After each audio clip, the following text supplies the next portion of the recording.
Go to Zoom. I am. You're not. You're not viewing Zoom. I am. Baby, you're not. I am. I said delay.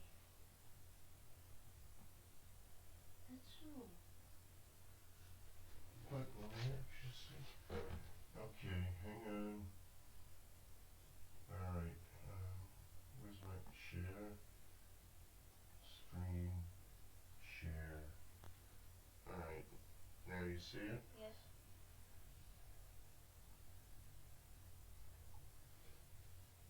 Hang on for one moment and we'll get started.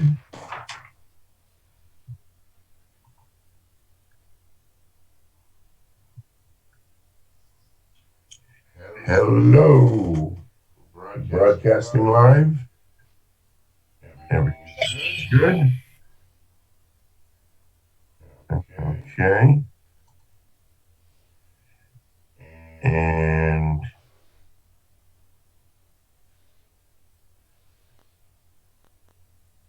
hang on. Anybody here who's in the EFL Talks room, if you could say hi, that would be great. Hi there. Hi. Hi. And we're just getting everything going here. We're live streaming on EFL Talks, and hopefully 1,000 people are here. So, let me get started. Welcome. I'm just waiting for everything to load. I've got 4 computers running at the same time. So everything's running slowly. First of all, I'd like to tell you I'm ready. I have my mask. If everyone's set, we're ready to go with comedy night. We're 98% virus free, and we're looking to have some fun tonight. So, quick one. What I'd like to tell you quickly is the reason that we're doing a men's only night. First of all, we just came up with this pretty much the last minute. And when I decided to do this, the first thing I did is put out a call for speakers. And I invited over 50 people. A lot of people didn't respond, but the first people that started responding, it was all men. I had one woman finally responded before putting this together. So I decided to do a men's only night, and that's why you see all men. And we have Women's Night coming up on May 6th. That's our tentative date. And what we are looking for, we've already got a few women who've stepped up, but I'd like some more women to step up for our live show. And we'll do this after IATEFL. But because it's April Fool's Day, we wanted to get something tonight. So that's why it's men's only. Now, EFL Talks, we're teachers teaching teachers, and this is basically our 26th event that we're having. Usually, speakers talk for 10 minutes with 10 PowerPoint slides. But tonight, because we're doing something different, doing some comedy, everybody has about 5 minutes and they can use 0 to 5 slides if they want. Now, as I said, this is our 26th, and as you can see, we've been all over the world. Many of you that are here tonight, I'm sure, have been speakers with us. And we've got over 300 EFL talkers, over 450 teacher development videos now with over 80 hours, and we're all over the world. And you can see everything here on the EFL Talks YouTube page, or go to our website and you can search by events, see information about our speakers, and tie into all our social networking. Now, to date, we have 181 women, 119 men, and a frog, and 195 non-nests and 105 nests. And the frog, we're not sure yet. But we're very proud to say that we run normally at 61% women and 65% non-nest. So I think we do a great job with running parity. In fact, we won an EFLtalks award for inspiring women of ELT, which we did last year. So I hope you'll forgive us for having a men's only and a women's only night. Now, if you'd like, we'd love it. Help publicize. Take your camera, take a picture of you, and post to Cephly so we can spread the news about teacher development. And you can join our Facebook group. EFLtalks is our regular Facebook group. We also have EFLTD, which is where a lot of you are sharing information for other speakers.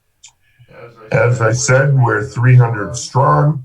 And remember, this is all nonprofit, volunteer. All the speakers have volunteered their time. Many of the speakers here have spoken multiple times at many of the events. And we have a great community of professionals sharing with the rest of the world. And we hope you all join. So we want to get started without further ado. And the first thing we're going to do is go to Andy Cowell. And he is recorded here. And he has another commitment that he's at right now. But he made a quick little video for you. So take a look.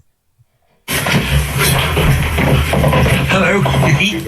Sorry, am I late? Are you there? Good, welcome. And I'm Andy. And some of you may know me, some of you probably shouldn't. Yeah, look what I've got. Rob Howard at EFLtalks kindly asked me to do something jolly to cheer us all up as all manner of things go on outside. And I thought, songs, people like a song, don't they? Makes us happy. We can all join in. Trouble is, I tried to Google some of the ideas, but there's nothing much out there with contamination and social distancing, so I wrote one. Hope you like it. If you don't, at least it's got some examples of the zero conditional and some past tenses. So look out for those. Right, okay. Available for christenings and weddings, plenaries and workshops. Okay, I've got the words up here in case you think I'm looking. Haven't learned this, I've just written it, okay? Blind.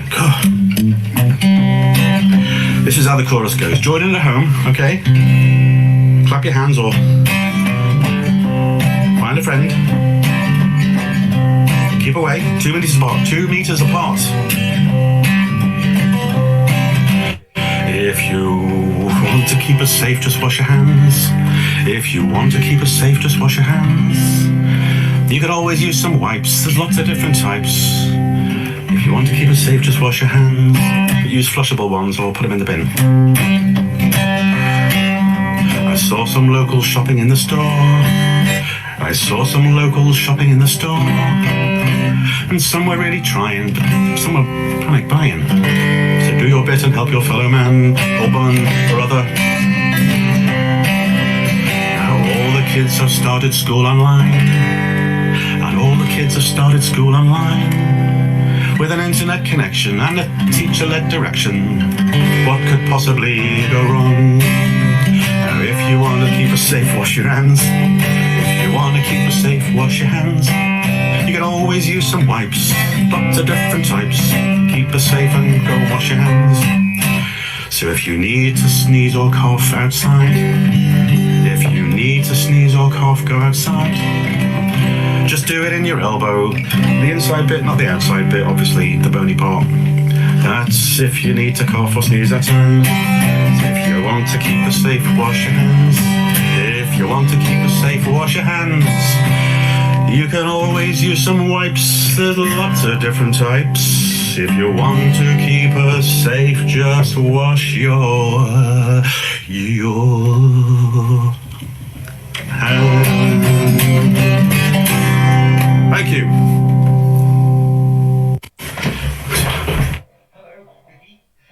Sorry, am I late? Are you there? Good. Well, And thank you, Andy. And some of you may know me, some of you probably shouldn't. Yeah. Now, let's go to this. Hang on, I need more hands.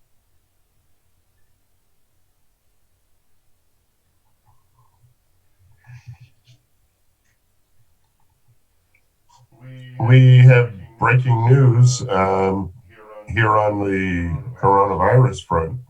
This just came in.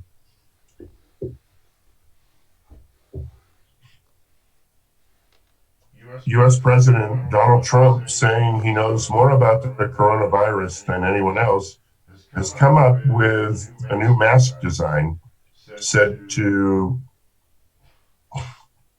surgically remove any and all harmful elements that threaten the American people. So, with that said, next up we have Antoine. Antoine, can you join us?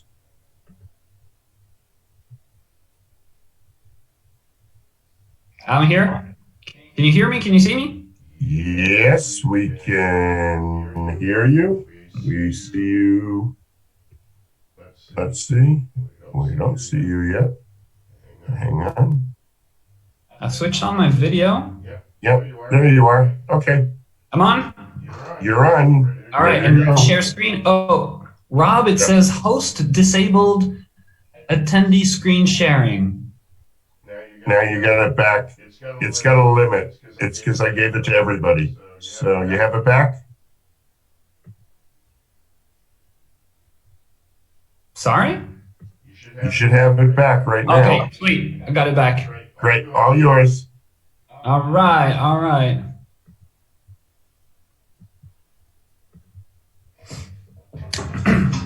All right, so hello everybody, all across the world. I'm no comedian. I'll be very honest with you. I mean, I love the idea. It's a great idea, Rob, but I'm no comedian. If I want a good laugh, I'll switch on a comedian. I am a bit of a performer though. Let's be honest, I think all of us, all teachers are performers, especially us language teachers. We're helping our students communicate, express themselves. We gotta perform a little bit. We gotta help them feel the need, feel the emotions, the intonations and everything. So we play a little bit on that in class. And teaching online at the moment, I fear I might be losing part of my performer, part of the perform that's in me. You're all teachers. I think you'll agree with me. I think there's a bit of David Bowie and there's a bit of Freddie Mercury in all of us. All of us teachers have that. If you don't know David Bowie, if you don't know Freddie Mercury, it's definitely time to Google them. They're icons of 20th century music, and both of them are very famous for their performances. They were performers. They were great on stage, live. And today, we're gonna play a few games that I like to play. I like to do with my students. They can be at teacher trainings or at public speaking trainings. What we're gonna do here is really try to connect with the David Bowie inside of us and the Freddie Mercury inside of us. To play and maybe not, it's not laugh, but we're definitely gonna amuse ourselves. I am gonna need a bit of participation from the audience. So Rob told me he's going to read comments on YouTube, but if you know Rob a little bit, the little I do know about Rob, I'm pretty sure he's gonna mess with me. Would I do that? I'm sure you're gonna mess with me. So we're gonna have fun with it. First things first, let's play with the David Bowie. Let's let your inner David Bowie loose. So what we're gonna do here, I'm actually gonna ask you all to stand up with me. put that chair to the side, and I want you all to stand up. I feel a bit like I don't even remember who was doing those videos. I think Cindy Crawford and Kim Basinger in the 80s, 90s, there were those fitness videos. So I feel a bit like that. So get up, and what we're gonna do, all you need to do is choose a very regular, not working here. There we go. You're gonna do something that you do usually. It has to be physical, okay? It has to be a walk. It can be a dance. You can be running. I'm gonna be jogging. And so at these teacher trainings, at these public speaking trainings, this is really to feel the mime in us. David Bowie was very famous for what he could do on stage, and we're gonna do that. So first, we just get in the rhythm. Are you jogging with me? I'm jogging, you can dance, you can walk, you can run, whatever you like. Now, Rob is going to give us different things that we need to perform in our jog. We need other people to feel exactly that. So, I'm gonna show you, there we go, a lot of different variations you can do with this. Rob, I'm jogging, give me an animal.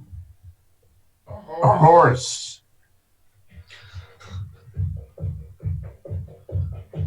Is that a horse? Everybody, do the horse. Rob, give me a job. A garbage collector. A garbage.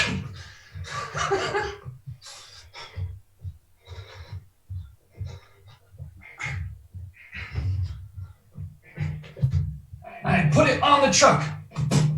Go. Okay, one more. Rob, give me a villain.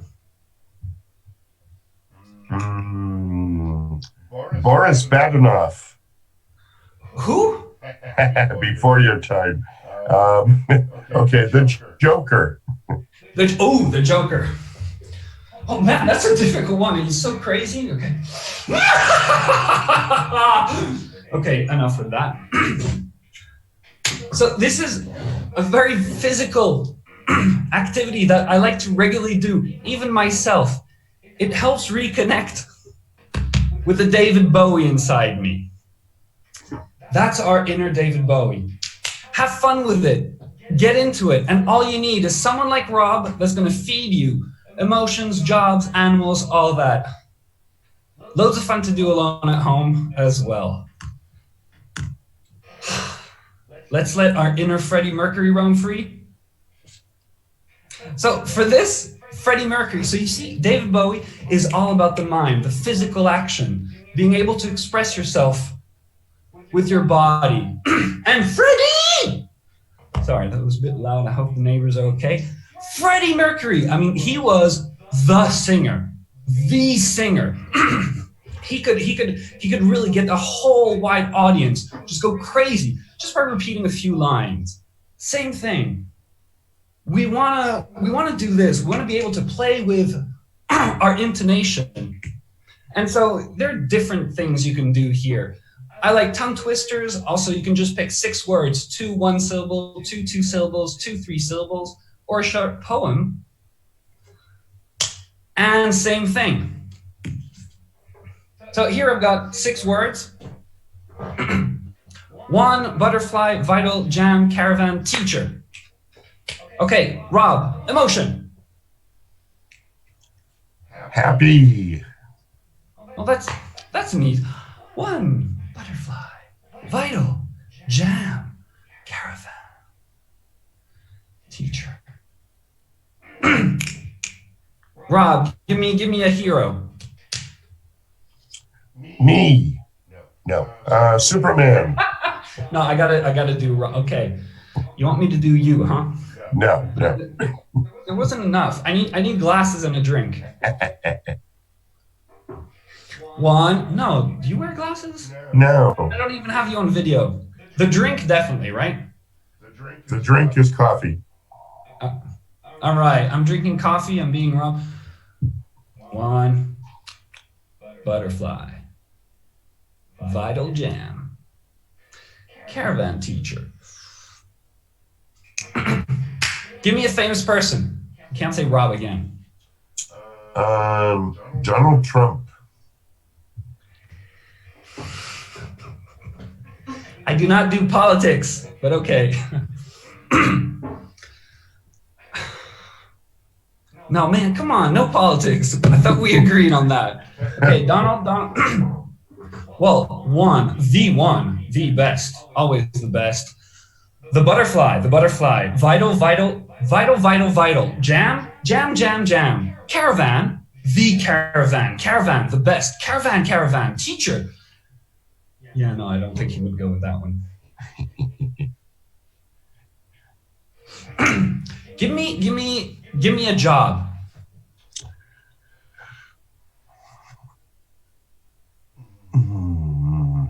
Where are you going with this? A barber. All right, a barber. How am I going to express a barber with this tongue twister? If two witches would watch two watches, which witch would watch which watch? A barber's patient, I think. Mm-hmm. If two witches would watch two watches, which witch would watch which watch? Give me an emotion, something a bit more tricky than happy. Perplexed. If two witches would watch two watches, which witch would watch which watch? And finally, give me an animal. A dog.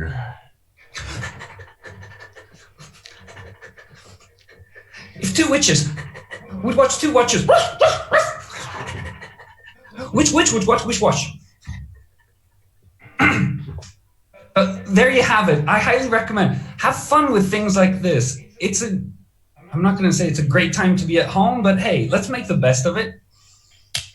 I love online teaching, but there's that aspect of performance that I find I'm missing a little bit. And so connect with your inner David, connect with your inner Freddie, because really,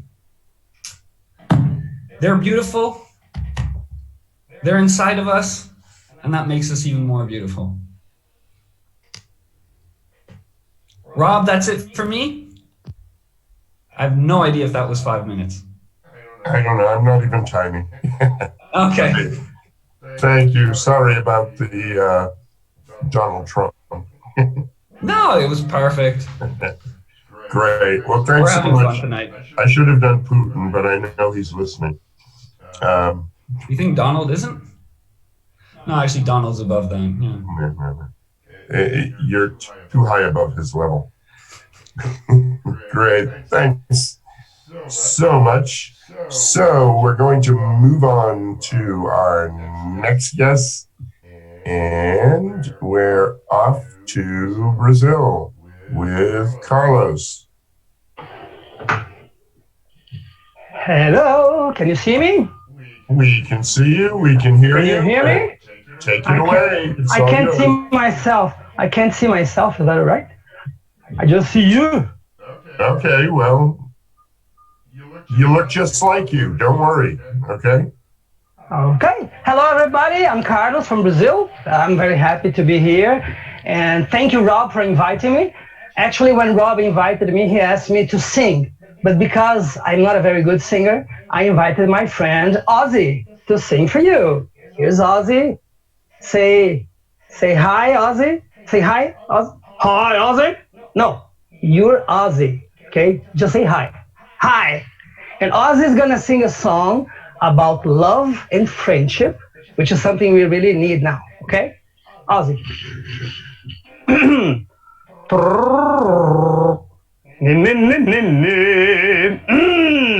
If you're ever in a jam, here actually, I've changed my mind.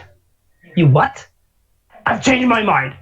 I'm gonna sing a song about the internet. About the internet? Yeah, you know, the internet is fantastic and everybody's at home alone and the internet is helping us to connect. So I'm gonna sing about the internet. Okay, go ahead. The internet is really, really great for porn. What? I've got a fast connection, so I don't have to wait for porn. There's always some new site for porn. I browse all day and night for porn. It's like I'm surfing at the speed of light for porn. The internet is for porn. The internet is for porn. Why you think the net was born? Porn, porn, porn. Stop it! You're ruining my presentation. There are people from all over the world watching us. I'm not done. I'm glad we have this new technology for porn, which gives us untold opportunity for porn. Right from your own desktop, you can research, browse, and shop for porn until you've had enough and you're ready to stop for porn. The internet is for porn. The internet is for porn. Me up all night, honking my horn to porn, porn, porn. Stop it! You're a pervert! Normal people don't stay at home watching porn on the internet. Oh, you have no idea, right? Normal people? At home alone? With nothing to do? What do you do for fun, huh? The internet is for porn. The internet is for porn. All these guys unzip their flies for porn, porn, porn. Stop it! I know for a fact that lots of people don't watch porn on the internet. Look at my friend Rob, for example. He spends a lot of time organizing EFLtalks. Yeah, but what do you think he does after that, huh? The internet is for porn. The internet is for porn. So grab your dick and double click for porn, porn, porn, porn, porn, porn, porn, porn, porn. The internet is for porn. I'm sorry. What are you doing? Sorry, guys.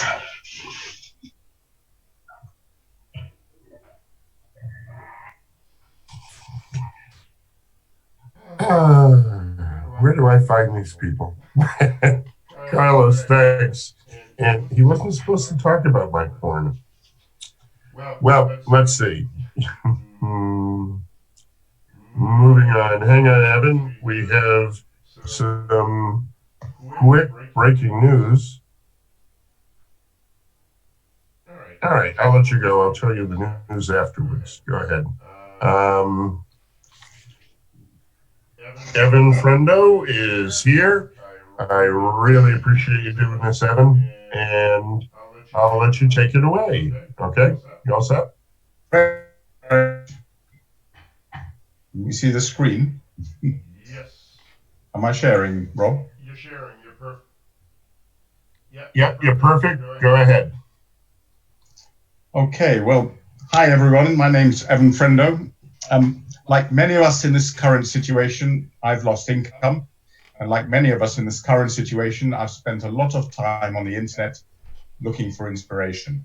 And now, using skill and experience as a business English teacher, I have found a very clever way to make money, which I would like to share with you.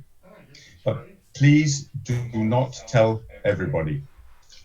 It's a secret. In fact, I normally disguise myself when I talk about this topic. It's very sensitive. You see? Don't worry, it's still me. What I want to tell you about has to do with the art of writing business emails in English. Here's an example from my corpus. I'm sure you've seen similar emails yourself. Dear Ivan, I am a lawyer working in your inheritance, and I have found that the estate has left you with a sum of $1 zillion. All you have to do to collect this is to write to me and send to me $150 for administration fees. This needs to be done today. I look forward to hearing from you, Roberta Eduardo. As a trained business English teacher, And after many hours of genre analysis and study, I am proud to say that I have discovered the secrets to these emails. Let's look at this one in detail. You can see it's full of bad spelling and grammar. It's tempting. It has a tempting reward, $1 zillion, and it has an urgency reminder. This needs to be done today. And of course, there's a funny name. They always have funny names, these emails. This one has Roberta Huardo. So it's very easy to adapt these emails to our current situation. You can see here, for example, that I have very cleverly changed the wording to a reward which is unbelievably tempting to a publisher. Dear publisher, I'm a business English teacher working in your inheritance, and I have found that I have written a new textbook worth at least the sum of $1 zillion. All you have to do to collect this is to write to me and send to me $150 for administration fees. This needs to be done today. I look forward to hearing from you, Ivan Frodno. You can see that the reward is a new textbook and that the email finishes with a very funny name. It's obvious that this will be very hard for any publisher to resist. Here's another one which uses a slightly different approach. This time I'm writing to a language school head, and I'm using a threat as a way of persuasion. Dear language school head, I am a business English teacher working in your inheritance, and I have found that I'm very good. I would like to tell you that I have a list of all the websites you visit on your office computer, and I will send these to your competitors unless you send to me $150 for administration fees. This needs to be done today. I look forward to hearing from you. Ivan Fridno. Of course, there are many options. Blackmail, like this, is a good one. But you can also tell them that you have hacked their computer, for example, or that their bank account is broken, that you need to fix it, you need their login details to fix it. There are lots of variations. You can also see that in this case, I have made the name really funny, which will make this email absolutely irresistible. And so to my last slide, I'm sure already that you are persuaded. These emails can be sent to anyone in English language teaching. Here is a list of possible people, but I know you can think of others. As you can see from this slide, I am prepared to share the benefits of my research and experience, and I can send you 500 examples of tried and tested emails of persuasion. I can even send them to you today. And I'm sure you will understand that first I need you to send me the small sum of $150 for administration fees. I look forward to hearing from you. Thank you very much, and good luck. Okay, Rob, back to you. I'm going to call you Ivan from now on. Thank you, Evan. That was great. And now we're going to breaking news.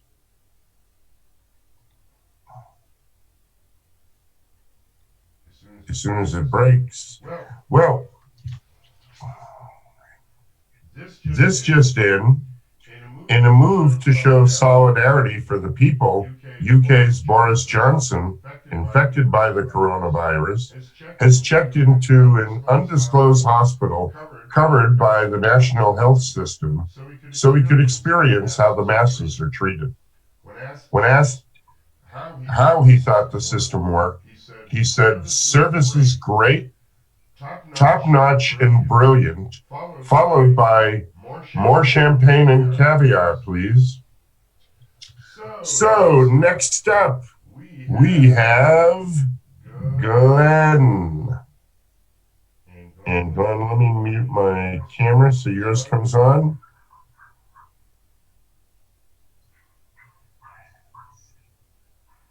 Oh, hi, can you hear me? Yes, we can hear Oh, you. I've just been distracted here. Text messages, you know what it's like. How's it going? Greetings from Turin. That's in Poland, by the way, not in Italy. So you okay, Rob? Doing great. Actually, just because you brought it up. Oh, and I love good dance as well, Rob. Thank you so much. Thank you. Thanks for being here, We'll see Glenn. each other soon, somewhere. I don't know when, but Sounds soon. good. Take it away. Thank you. Anyway, good evening, ladies and gentlemen, and welcome. And I was given 5 minutes to try and be funny. It's impossible. I need longer than that. And I was just thinking, what on earth should I talk about? I was thinking about some anecdotes about me, of course, or actually about my mother, because my mother, bless her, she's 81 years old. She's quite funny. Doesn't mean to be, but she is. And I basically was going to do some anecdotes about her, but then I just thought, so I decided to do something I actually have done in my lessons before when I've been teaching English in summer camps in Romania, also here in Turin. And I'm going to do a science experiment with you. Or is it magic? Ooh. Okay, so I'm going to share with you now my screen. Hopefully you can see that. Can you see that, Rob? Is that okay? Yep, just hit F5. There you go. There you go. Okay. So this is called the egg experiment. Look what I've done there. Isn't that clever? The experiment. And of course, for this experiment, you do need to have an egg. Okay.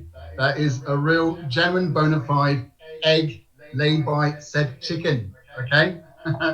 And what else do we need? We need some.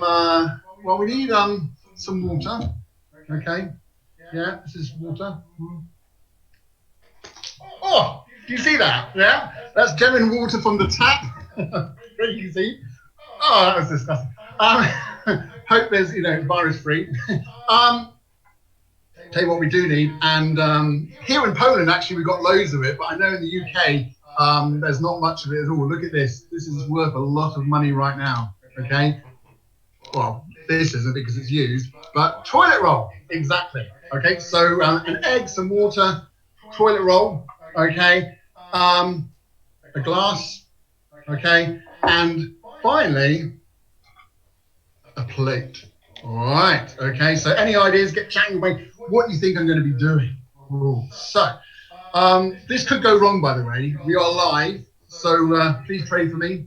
Okay, I hope this will go wrong. If it doesn't go, if it goes wrong, it's probably even funnier.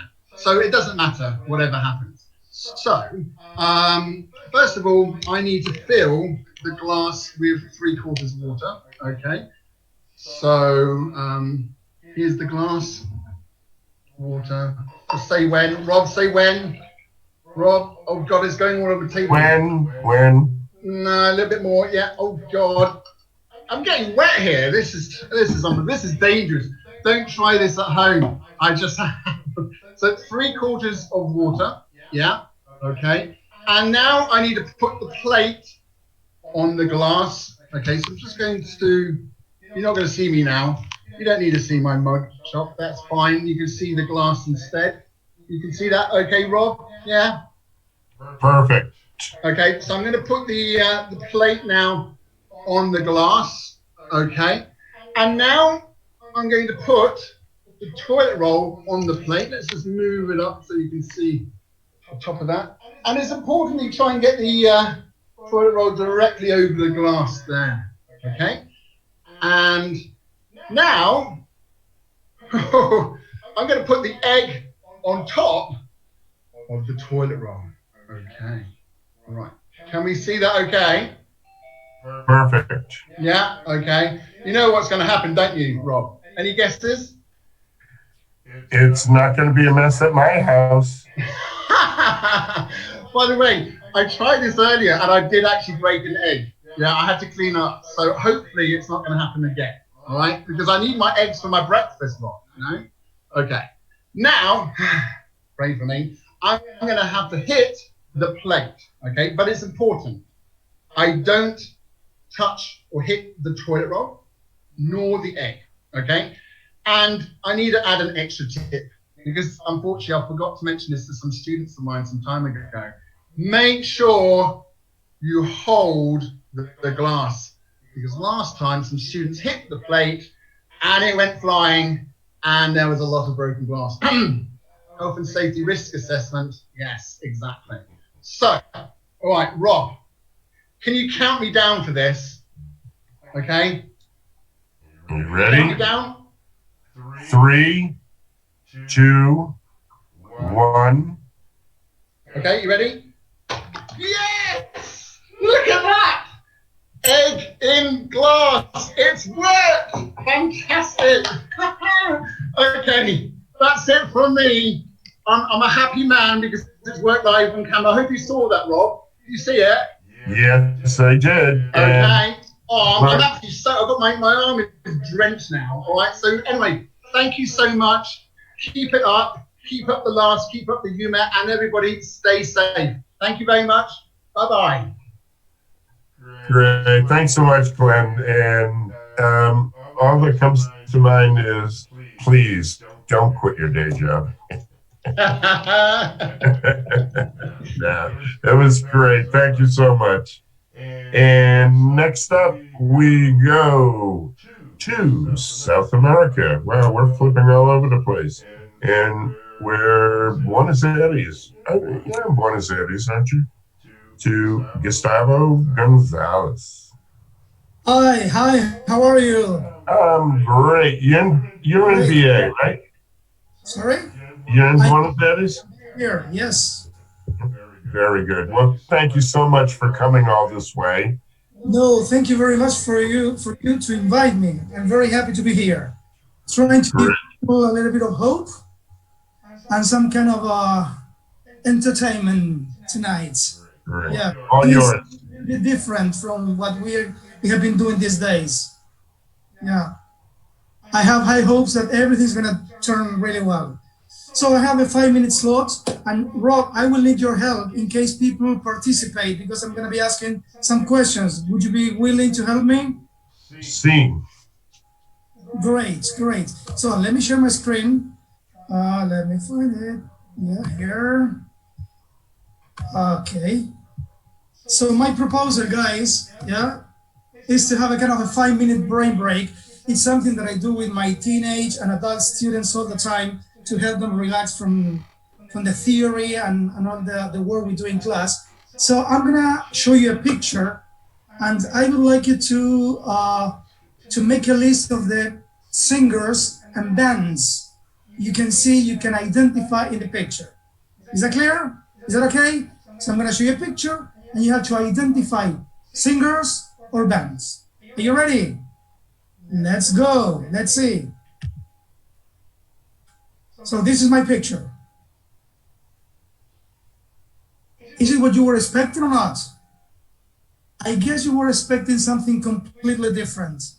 So I made sure that the task was clear, but then the picture that I showed you was something completely different to what you had in mind. Maybe you were expecting the face of a singer or the cover of a long playing record, old time, yeah, or a CD play or a CD from the band. But no, the idea is that my instructions were clear, but the picture introduced a kind of surprise element. And the point as a teacher is that I didn't give an example of how to go about the picture. In the middle of the picture, in the foreground, you can see a lady. Can you all see the lady there? Who is she or what is she? Exactly. She's a queen. Queen, the band. Yeah, and like this, you have to start identifying different bands. For example, the queen is talking to somebody. Who is the queen talking to? Exactly, Prince. And like this, you have lots of bands in the picture. Can you have a go? Can you have a try and see if you can guess the bands and pictures presented in this picture? Let's see what you can get. Well, coming in so far, we've had Queen. Yeah, Queen, Prince. Led Zeppelin. Great. On top, you have Led Zeppelin, and at the background, there's a house. The house has a kind of color. What color is that house painted? Is it blue or purple? Is it light or deep? And we have deep purple. Exactly. Deep purple. Deep Purple. And have you been able to identify the Rolling Stones in the picture? No, but we just got Smashing Pumpkins. Smashing Pumpkins. There's a guy here smashing pumpkins, and next to him there's a pair of scissors. What color are the scissors? They are very similar. Doesn't matter the color, in fact. Yeah, they're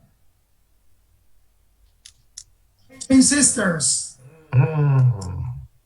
And then, are you able? Have you been able to identify Guns N' Roses?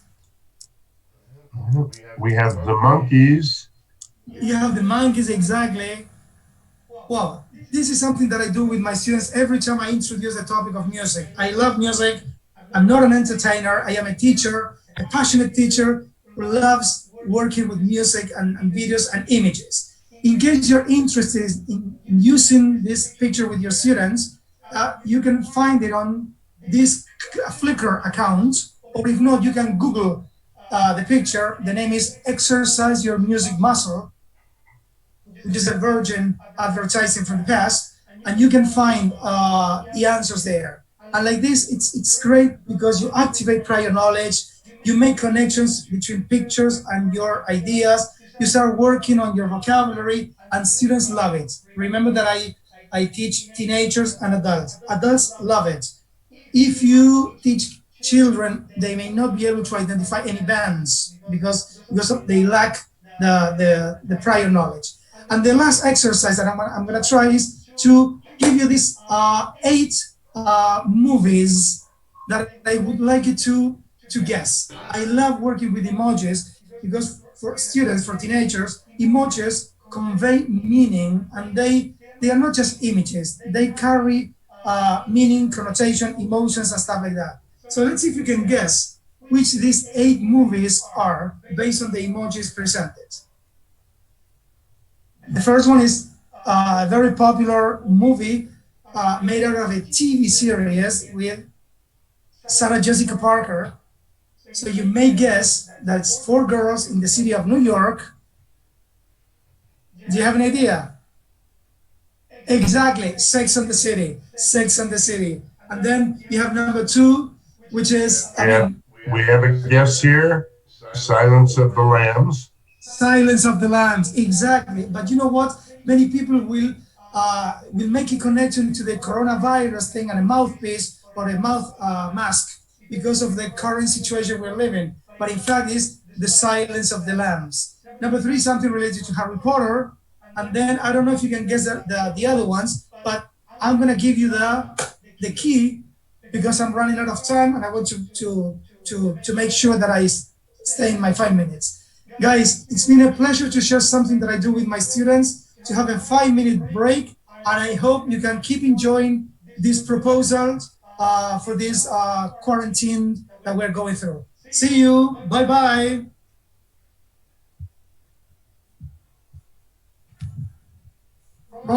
Rob, I'm all yours. Great. Gustavo, that was great. Thank you so much for Thank doing you. that. And we'll see you soon somewhere. Great. So, well, let's see. We have more breaking news. There's a lot of news breaking today. This just in. Russian President Vladimir Putin told Russians to remain calm and in their homes. He said Russia is in control of all its borders, and anyone entering the country is detained and shot. What? Oh, sorry. Is quarantined and given a shot. So, next up, we have my old friend, Jason Arlevine. Jason. Let's see. Make sure. Let me give you control. There. Now you have control. You should be able to get in.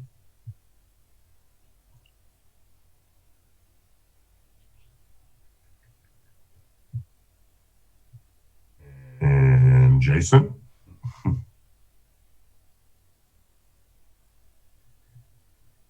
I know you're out there somewhere.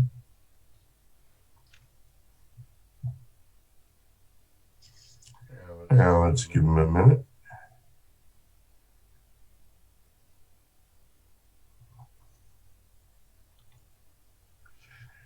And while we're waiting for Jason, we'll give him a minute, and if not, we'll jump ahead to Leo. I may as well tell you some more breaking news has just come in. What a surprise. And in the next breaking news, we have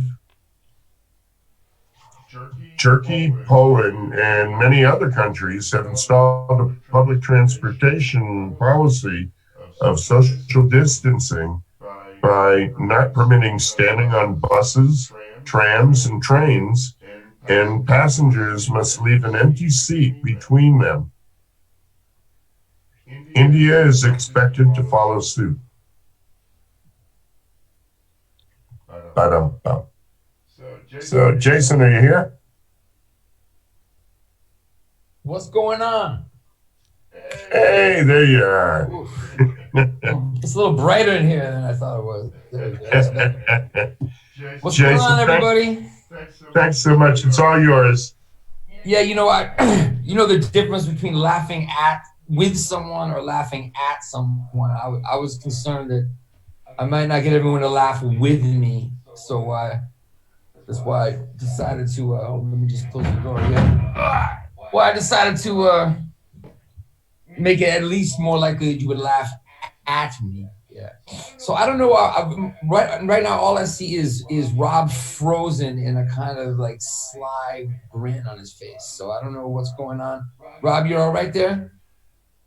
Doing okay, my friend. All right. I don't know. There was like your face was frozen. It was kind of disturbing, man. But it's cool now. All right. So hello, everybody. Rob, thanks for bringing me along today for EFL Laughs. And, this week I've been trying, I've actually, I don't know if you've come across any riddles or jokes about what we're all going through. I have to say, I was a little concerned when I started to see jokes coming in, if there'd be in kind of poor taste, because, this is not the time to joke about a lot of things. But there's some cute ones that are more about like just how we are all kind of coping with this new way of being at home. So there's one that I found that I liked for the wordplay. I don't know if anybody's heard it. I wanted to come up with one of my own, but I haven't yet. So hopefully will. But this is one I would have liked to come up with. So here we go. Rob, you're gonna be my Ed McMahon on this one. Yo. Yeah. Yeah, you have to like really like laugh very, very like in a very false way. Yeah, there we go. Here we go. So Rob, what do you tell yourself when you can't arrive at work on time, like during this crisis, this situation? Well, it was a tough commute. Good guess, man. But no, it's, what do you tell yourself? You say self-isolate.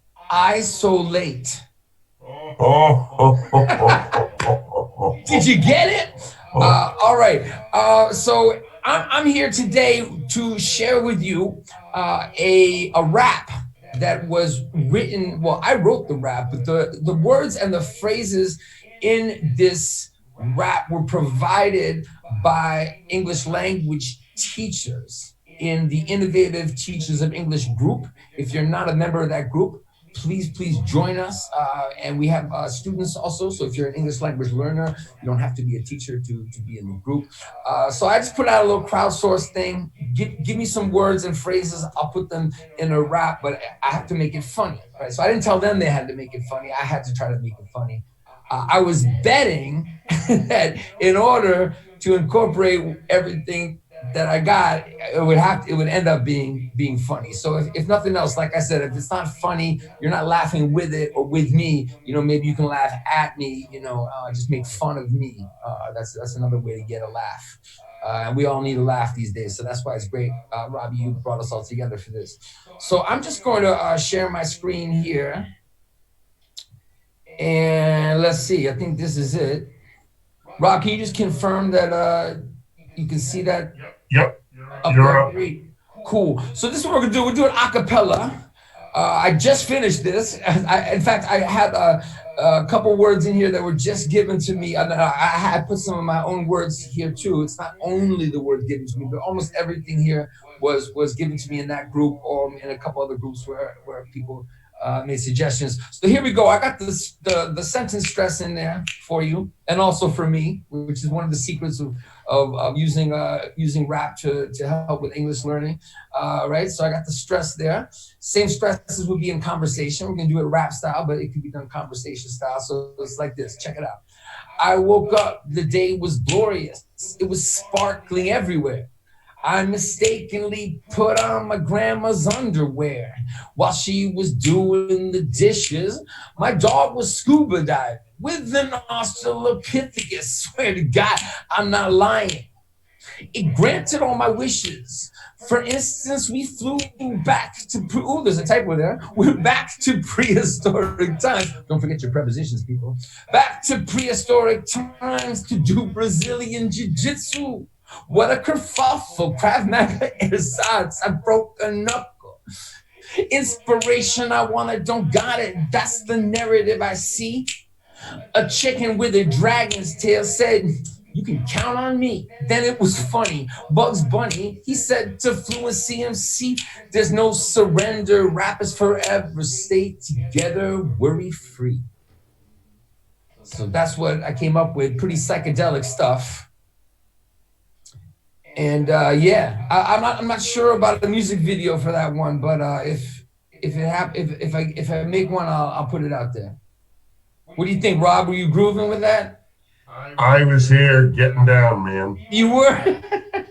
Should have had you in a split screen doing those funky moves you have, especially like during the chicken part. Yeah, I was doing the chicken dance. All right. Well, you know what I was thinking was if we're gonna do EFL last, right? That I should go into songs I've done for English language teaching, English language learning, and find something really funny. And you know what? I don't really have any songs that are really funny. So yeah, well, actually, I have one. It's one I haven't released that I plan to release. I've got a bunch of those, and for different reasons, I haven't put them out yet. And this one, it's interesting. It's either very appropriate or highly inappropriate, but I'm going to show you why it's appropriate. It is about health. It's a song I wrote to help. Let me get it up here. It's a song I wrote to. I'm going to stop sharing. Come back to sharing, guys. Sorry. 1 second. It's a song I wrote to help Korean students I had at the time, big groups of them in New York who were nurses and needed medical English. They're nurses in Korea. They were, in New York for a short time to learn English and do internships at the hospital. So I did a medical English thing with collocations for medical English, and I'll show you how I did it. Let me share my screen here. 1 moment. Boop boop boop boop boop. I have the PDF here somewhere. There we go. Or it's actually a Word doc. Okay, forgive me. I got a DJ here a little bit. Okay, we're gonna go back to the screen, share the screen. Yeah, here it is. So Robbie, give me confirmation you can see that now. It's called, Is It Anything Serious? It's up. Cool. And what I decided to do was to make it sort of lighthearted, and here's where the humor comes in. I think you might find it a little bit funny. I hope it'll tickle your funny bone. There, see, we already started with the body parts. It's got it's body part language. It's symptom language. It's basically high frequency collocations in real life situations for these medical professionals who came to New York from Korea with a lot of knowledge of technical medical English, but very little knowledge of the everyday stuff. So I decided to write a little story about a guy, me, spoiler alert, arrives at the hospital. He's a hypochondriac and he's complaining about every type of symptom you could possibly imagine. All right. And I don't have music for this. I never made music for it. So we're going to do it with, I don't know if you know, let me get where's my speaker? Hang on. See, my DJ is not ready. This is not good. DJ, where are you? Oh man. Here we go. Stupid Bluetooth. Yeah. I'm enjoying my holiday cocktail also here. You may know this music as Still Dre, Dr. Dre. Check it out now. Just gonna do a little bit of this. By the way, anybody who wants the PDF of this song, like I said, I don't have the song out, but the lyrics are ready. Check it out, go like this. Hello, good morning. What a beautiful day. Don't you just love the month of May? We're gonna speed it up a little bit. Well, not so much. Actually, I have a really bad pollen allergy. Plus, the sun isn't good for my skin. I burn really fast and develop a rash. This must be a busy day for you. It feels like I've been waiting for an hour or two. No, that can't be right, Mr. Levine. This morning, you're the very first patient I've seen. Well, okay, anyway, I'm glad I came in. I've been feeling under the weather again. Oh, I'm sorry to hear that. Oh, I can't see my lyrics. You see, I don't have this one in my head. Here we go. Let me get this Zoom stuff out of my way. Get out of my way, Zoom stuff. Oh, no. All right, look. Check it out like this. Well, okay, anyway, I'm glad I came in. I feel a bit under the weather again. I can't move it. Oh, there we go. My screen froze. Okay, just give me a little practice. Look. Well, okay, anyway, I'm glad I came in. I've been a bit under the weather again. Oh, I'm sorry to hear that. Weren't you here the other day complaining that your hiccups wouldn't go away? Well, thank goodness they're gone, but I'm still not well. Let me tell you what's wrong in a nutshell. I've got a runny nose and a sore throat. I feel nauseous, I can see sick on a boat. I can't cope with these swollen glands, this hack and cough, the pins and needles in my hands. I can't understand how I got this sick. What can you prescribe to make me better quick? My sinuses are clogged like you wouldn't believe. I'm so stuffed up that it's hard to breathe. Can't get any relief from this pain I'm in. I'm taking 3, no 4 acetaminophen and some aspirin and ibuprofen. Can you check if any bones are broken? I've got a stiff neck and both my knees hurt. I think I got hives under my shirt, and what's worse, I feel a tightness in my chest. There's very little food I can digest. What do you suggest for a weak bladder? Dizzy spells, teeth that chatter. Good Lord, what's the matter? I don't have a clue. Measles, pneumonia, avian flu. So many questions. Where do we start? Let's take your temperature and check your heart. Once we have your vital signs, we'll do an examination and determine if you need to go on any medication. I'm gonna stop there so I don't overdo with my time here. This one goes on a long time. I would have finished, except this goes 3 pages. We used to do it in parts with these nurses from Korea. It was a lot of fun. I hope you enjoyed it. If you want a copy of the PDF, message me, social media, or fluencyMC@gmail.com. Thanks, everybody. Thanks, Rob. I'll get out of the way and let other people get on. Jace, thanks a lot. It was great. Appreciate you doing this. Cheers. Peace. Very good. So next up, let me grab the screen back. And next up, Leo. And let me make sure you have control. Yeah. So Leo and Leo Sullivan. Hi everyone. Just let me make sure I am sharing the right screen.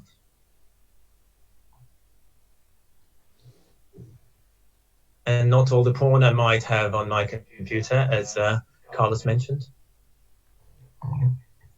And just F5 it. Okay.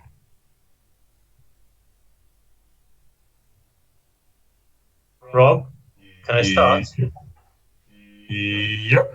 I'm just waiting for the screen is up. It's all yours. Thanks, Leo. Okay, if it's up, it's good. So, hi, my name is Leo, and well, actually, I'm going to pick up where Jason left off and talk about collocations. As you know, I'm interested in letters. So what I wanted to talk about is the impact the coronavirus has had on the language we speak. So as you know, most online dictionaries announce their word of the year at the end of every year. So for example, Merriam-Webster announced they as their word of the year of 2019. And now, I mean, it doesn't have to be a new word, a novelty word. So it can be sort of an old word that has taken on a new meaning or made a comeback. So like the word they, for example, became a popular way of referring to people with non-binary gender identities, as in meet my friend, they are a lawyer. So according to Merriam-Webster, they was the most looked up word last year. Now, other dictionaries sort of use different criteria. For example, Oxford dictionaries, or some of you may know, it has recently been renamed as Lexico. I don't know why. It's like, I mean, having such a strong brand name, it's like sort of Mercedes-Benz would rename themselves as, I don't know, Mobilico or something. So based on the same criteria, their criteria is the word of cultural significance or social significance that sort of captures the spirit of the year that's gone by. And for them, the word they chose was climate emergency. Now, in a similar vein, Collins Dictionary, for example, in 2017 chose fake news as the word, or more precisely, the collocation of the year. So now, as we all know, even though 2020 has just started, it's been dominated by the news of the coronavirus. So I guess coronavirus sort of captures the spirit of this year. So I'm pretty sure it might be a word of the year, but let's look at some other candidates for the word or chunk of the year. So now, first of all, I was really surprised because we kind of started hearing about the coronavirus only at the end of 2019. But actually, when I consulted a couple of online dictionaries, for example, Oxford Learners Dictionaries, I found this coronavirus, and look at their example. Precautions were taken to try to limit the spread of coronavirus, which I thought sounds eerily prescient. And then I checked Macmillan Dictionary, okay, and their example, as you can see on the screen, is on the 9th of January 2020, China reported. So I realized that perhaps online dictionaries are updated much more often than I thought, which goes to show that they're a great source of up-to-date language. But I mean, coronavirus is an obvious example. Let's look at some other words or chunks that have sort of sprung up. And you're welcome. I know those of you who follow us on YouTube, please type in the chat box your suggestions. I can't keep an eye on them, but if something interesting pops up, Rob will be sure to tell me. So, for example, the one I seem to hear a lot is flatten the curve. I'm sure you'll agree with me. I'm sure you've heard it a lot as well. Flatten the curve, which of course means to mitigate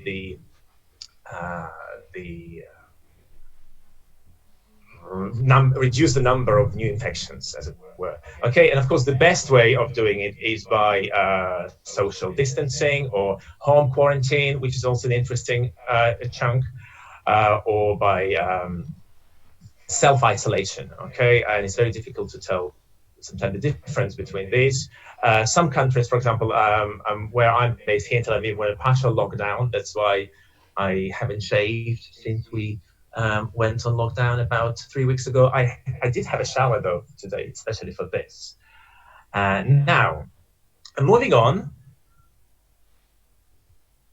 That's what word I would like to talk about next. Like I see it all the time in the news these days, and I see if you can spot it too. So this is from BBC News just the other day. Okay. And this is from the Washington Post. Do you see? Can you guess what word I would like to talk about? It's unprecedented. That's right. I mean, look, and this is only from today, just as I was, about to go online. And Rob was like, Leo, where's your are your slides ready? Please send them to me. I just found this, and these are all from today. Unprecedented battle, unprecedented measures, unprecedented shock. This all unprecedented. Like this word sort of comes up all the time now. Now, if we look at, and I'm not the only one, by the way, who thinks so. So I thought I was the only one. And then I realized, I saw this tweet by, I don't know who she is, but I noticed this tweet. Anyone else notice the unprecedented amount of times the word unprecedented had been used since the coronavirus pandemic? Well, the teacher in me says it should be unprecedented number of times, but let's not be too pedantic in these difficult times. Anyway, now let's look at some verbs that seem to be trending these days. Oh, sorry, before I show you the verbs, and this is just, again, as I was just about to go live, I got this email from Hilton. As you know, IATEFL was cancelled in Manchester. So I was about to cancel my hotel, and then I get this message from DoubleTube by Hilton Manchester saying I blurred out the irrelevant bits. Whilst this has been a heartbreaking process, we're fully blah, blah, blah, blah, get us through all this unprecedented crisis. And again, the funny thing is, they, when they sign off at the end of their email, I see this: your warm cookie awaits. But anyway, moving on. These two verbs I see a lot: curb and impose. So curb, newspapers talk about curbing the spread of the coronavirus, or curb the outbreak, but you also see such interesting new collocations as to curb socializing, or to curb movement, to curb the financial impact of the outbreak. And for the word impose, I would like to show you the most common collocations in a collocation fork, or as my teacher trainees like to say, Leo, let's fork it. So these are the most common collocations according to the corpus of contemporary American English with the word impose. And I'm sure you've seen one of these or some of these a lot in the last few days. And here are some examples in context.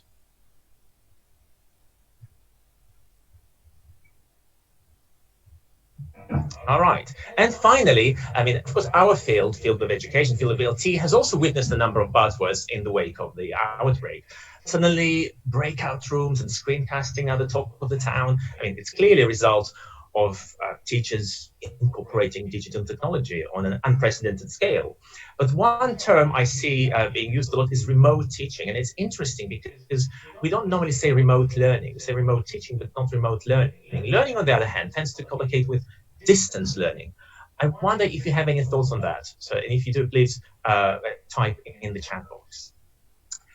All right, and one final thing, of course, the coronavirus has also given rise to genuinely new words, neologism, particularly portmanteau words. Now, I'm always a bit apprehensive when pronouncing the word portmanteau because I'm afraid I might sound too French, and people will accuse me of being a snob.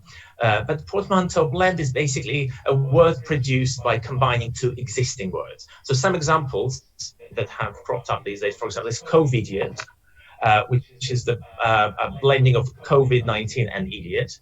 And it's a person who ignores the rules of social distancing, for example, or the one who hoards toilet paper, which reminds me, we forgot to mention panic buying. Panic buying is another collocation that's gone coronaviral. And the one I've also seen is quarantini. Have you heard this one, quarantini? So quarantini basically is a blend of quarantine and martini, and that's what I'm having now here. And I would like to bring this to your health, and I hope there's a light at the end of this corona tunnel. Visit my blog for weekly recipes of lexical cocktails, and as we say these days, stay well.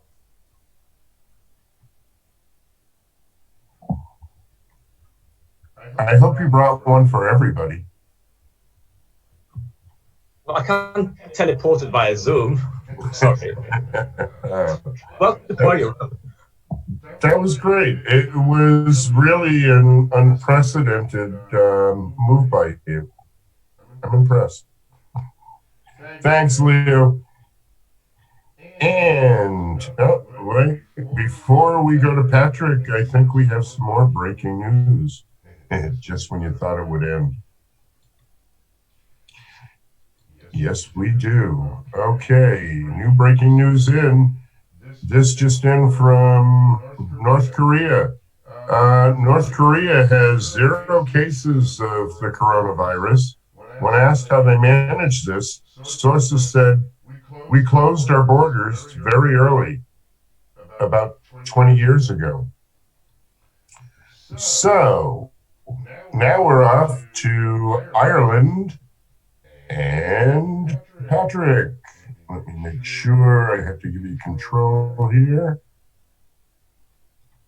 And Patrick, if you could join us. There you are.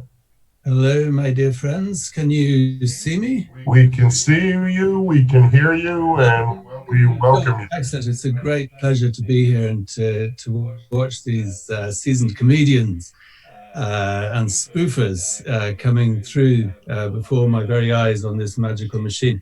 I'm in Dublin. I'm kind of been involved in English language teaching and writing books and madness for all these years.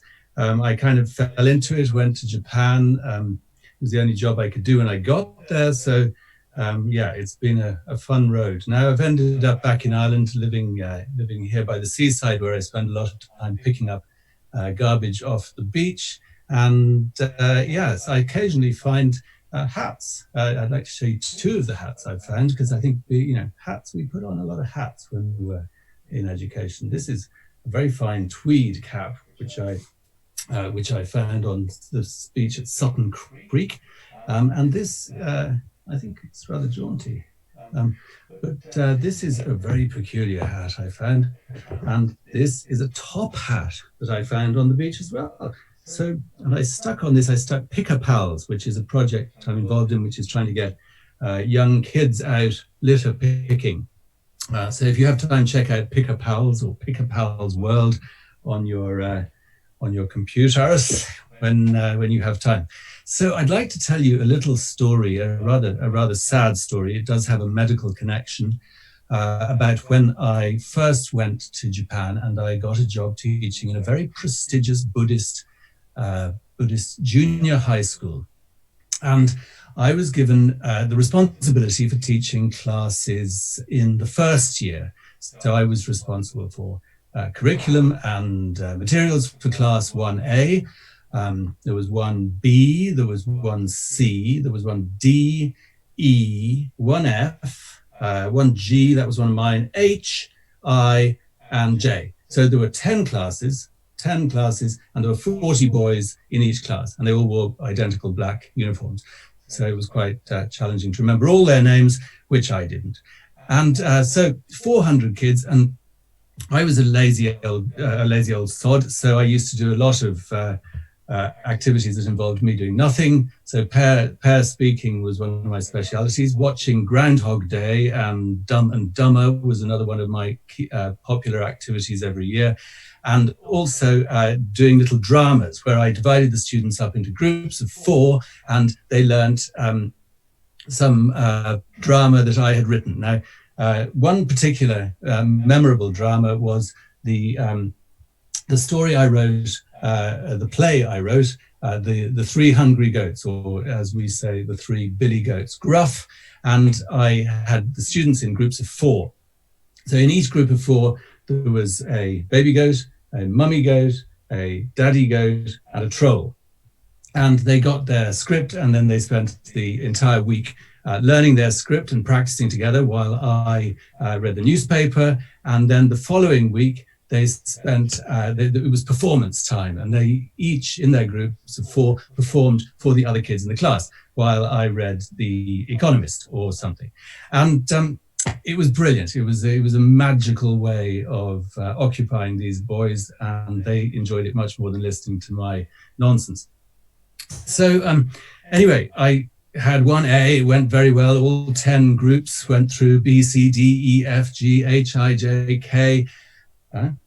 Where was I? Anyway, up to group 9 and then group 10. And all of the students did their little performance. They used to use a desk, one of those very utilitarian Japanese junior high school desks. They used their desk as the bridge. Mother goat, I'm sure you know the story. There's a troll under the bridge, and baby goat sees the green grass on the other side, and trip, trap, up jumps the troll from under the bridge, and the troll says, "I'm going to eat you up," and the baby goat says, "No, don't eat me, my mother's coming soon." soon. And the troll goes, oh, all right, go on then. And then the mother goat wakes up and goes, where's my baby? Where's my baby? And goes trap, trip, trap, trip, trap across the bridge. And up jumps the troll. I'm going to eat you up. And the mother goat goes, don't eat me, eat Father Goat, he's coming soon. And then Father Goat wakes up and goes, where's my family? They've all gone. And he goes, trip, trap, trip, trap, trip, trap across the bridge, and up jumps the troll. And the anyway, I think you probably know the story, but it has a happy ending, except in my 100th group. So in my 100th group, instead of going past the desk, which was the bridge, Father Goat, the final goat, goat 300, I guess, jumped up on top of the desk and said, you're not going to eat me up. At which point the troll, who was most incensed by this behavior, grabbed Father Goat by the leg and flung Father Goat across the classroom. Father Goat ended up in the corner of the classroom, lying in the corner going, oh, he died. And he had broken his arm. And so while he had been flying through the air, the hard desk had fallen over and had landed on the troll's foot. And so the troll was lying on the ground going, die. And he had broken his foot. So I would like to claim, modestly in this esteemed company here in this EFL chat, I would like to claim that I'm possibly the only teacher in the world who has ever, during the course of an English conversation lesson, broken the bones of two individual students, separate bones, I would like to emphasize, separate bones simultaneously, or at least within a demi-second of each other, that the two fractures occurred. Of course, I was hauled up in front of the headmaster of this school and asked what was my educational methodology that resulted in this level of bone breaking. And I had to visit both parents, both households of these poor boys, and apologize profoundly and profusely to the parents of the children involved. So that's one of my claims to fame as an English teacher, possibly my only one. I do, however, have a little something to end this talk with, and I would like to do this one for Rob. It's a little song that has a bit of history, but it requires me to change costumes. So I'm going to I'm just going to go off camera, and I'm going to get changed. But while I'm changing, I'd like you to learn the words of the song. So please repeat after me as I get changed. Talk to each other. Please repeat. Listen to each other. Play together. Lend things. Share things. Help each other. Give presents. Care, care, care, care, care, care, care. So, first time ever on the internet, I believe, you will have the joy of singing the Potato Pals Good Friends song. Really. How silly can this get? I'm going to put on the song there. Here we are. You can do the motions at home.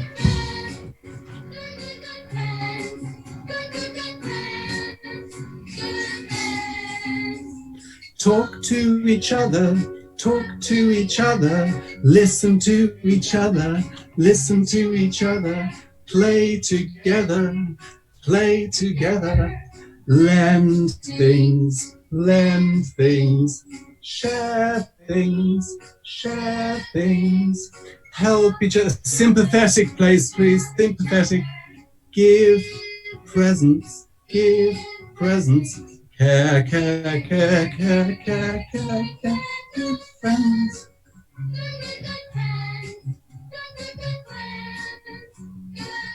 Ah! So as teachers, we put on a lot of different coats and cloaks and hats and caps. And I think that's part of the fun of it. Thank you very much for listening. And yeah, handing over to the next lunatic. Bye. Well, it's been 10 years, Patrick, but you finally got me to do the dance, okay? Thank you so much for doing this. And we will talk soon. Thanks. Bye-bye. Bye now. And I see Rakesh is here. And let me make sure. Rakesh, give me a second. I have to bring up your...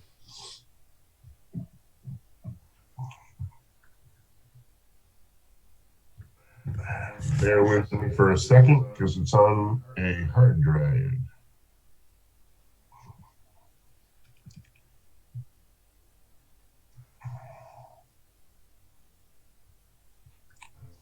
Okay.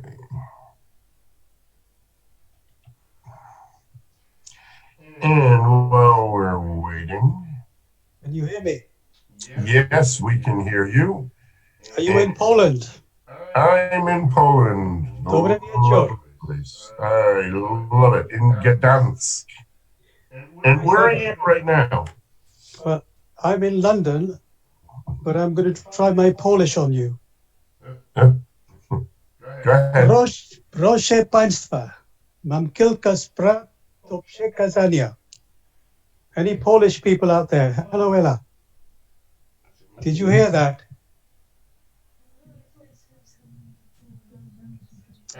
My translator's mumbling. I can't hear her. Okay. You want to hear my Polish? No, because the Polish I said is the only Polish I know. Oh, okay. Mine is nie mówię po polsku. I don't speak Polish. Dziękuję bardzo. Anyway, I'm lost. Because unlike all the previous presenters, I'm not a singer, entertainer, performer, comedian, rapper, not even a teacher anymore. You know what I am? I'm a rogue. Can you hear me? Yes, we hear you. Oh, Tell me when you want to slide, okay? Well, my slide will come at the end, but as I said, I'm not as gifted as all your previous presenters. I'm simply a rogue. That's not spelled R-O-G-U-E, rogue as in R-O-G, retired old git. Because I've been retired for a while. But I had a sort of a plan to present to you and the people watching, but that's my lesson plan, because I have no idea whether to stick to it or to just tell you what happened to me today. What happened to me today? I woke up early this morning, really worried about this evening. So I wrote to all my friends all over the world and said, please watch this performance tonight. And I hope both of you are watching. Maybe you're not, never mind. Why did I start with Polish? Well, about 7 years ago at the EFL conference, Ken Wilson decided to have a failure fest, and I spoke about my failure to learn lots of different languages, and Polish was one of them. But I'm not going to repeat that. I'm going to try and say something different. But as I've got no lesson plan left, I'll have to make it up as I go along. Now, most of the stand-up comedians you've been watching have been sitting down. When Rob said, can you do stand-up comedian? I said, well, I can do two of them. I can stand and I can stand up, but I'm not sure about the comedian bit. So let me just carry on with some jokes. If I wanted to make life easy, I will just read you things from this. But I hope you saw it. But I'm not going to do that. I'm going to try and remember the funny side of being an EFL teacher. One of the things about being a teacher of English is that we all end up, well, after the virus, we're all going to end up in heaven anyway. The only EFL joke that I know which works for me is when an English teacher goes to heaven and knocks on the door and says to St. Peter, knock, knock, and St. Peter says, who is it? And you can guess what the English teacher says. He or she says, it is I. To which St. Peter replies, oh, for fuck's sake, another English teacher. I know that's not very funny, but that's the only English joke that I can think of. Anyway, first of all, I don't want to be a comedian. I want to complain to Rob. But before I complain, I want to thank him for including me in his lineup of what somebody called a lineup of all white male teachers. I don't mind the male bit, but it's the white bit that I'm referring to, which I'm not happy with.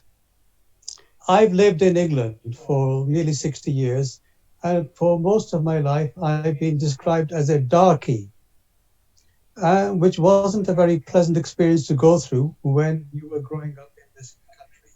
Anyway, I don't mind being referred to as a darkie, but I'm thankful to Rob for including me in his list, right? Because he can tick two boxes. One is the ethnicity box, and the other one is the age bit. I think I'm the oldest of all the old gits who are presenting tonight. Just for a minute, I want to stop trying to be funny. I'm trying to be funny. Often I start my presentations at EFL conferences by saying, the trouble with you non-black people is, and then I stop. The trouble, most of the people listening tonight will be non-black. Look at yourself. You're not white, you're not black. The trouble with you non-black people is that I get upset when you call me non-white. I'm not white. Anyway, this is a serious topic which I'm happy to talk about on another occasion. Back to the so-called humor, which Rob asked us to talk about. Now, because I'm nervous, I decided I'd ask a few friends what to talk about.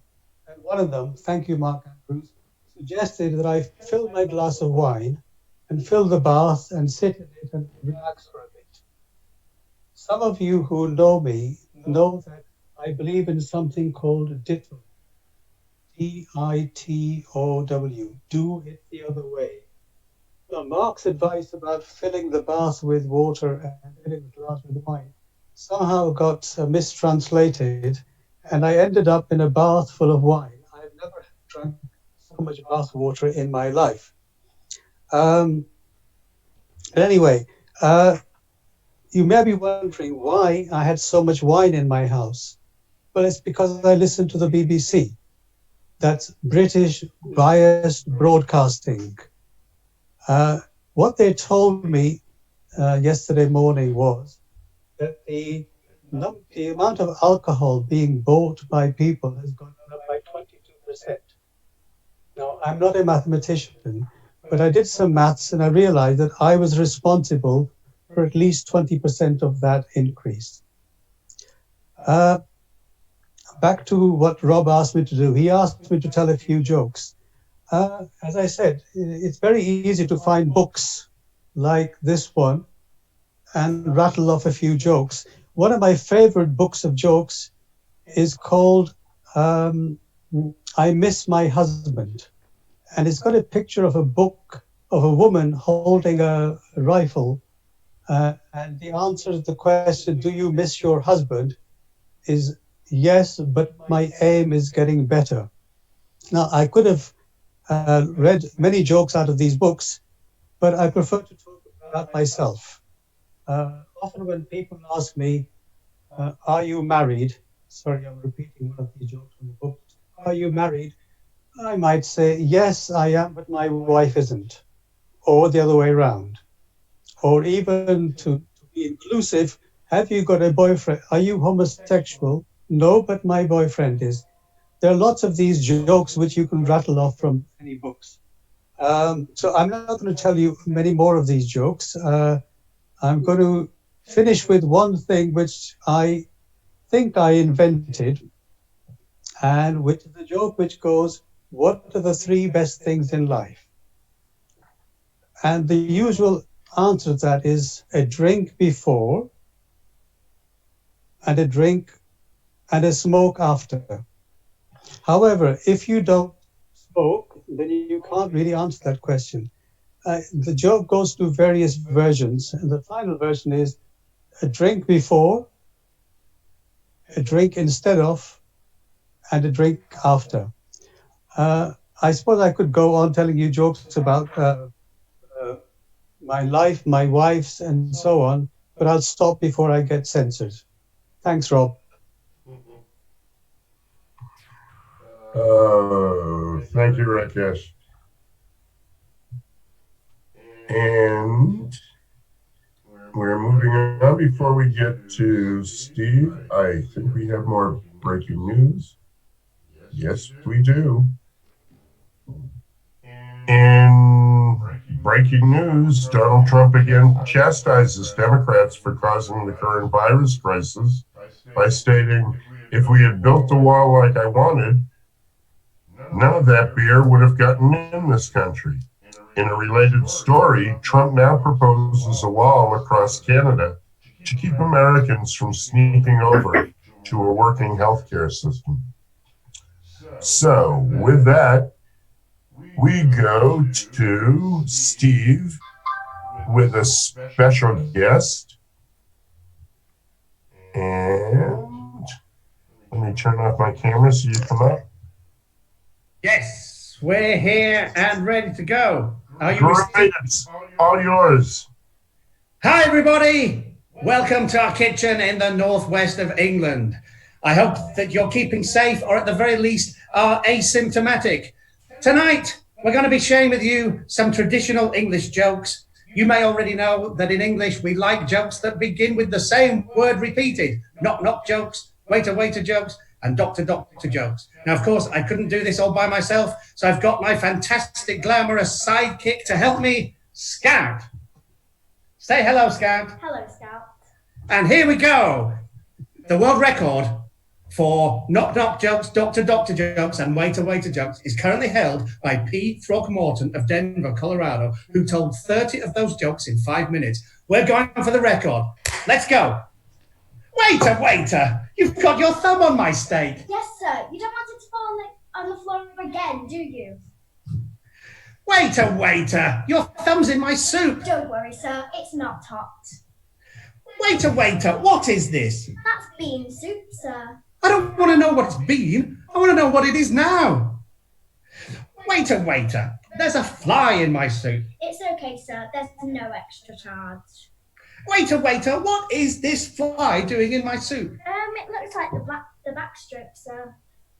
Waiter, waiter, there's a fly in my soup. No, sir. That's a cockroach. The fly's on your steak.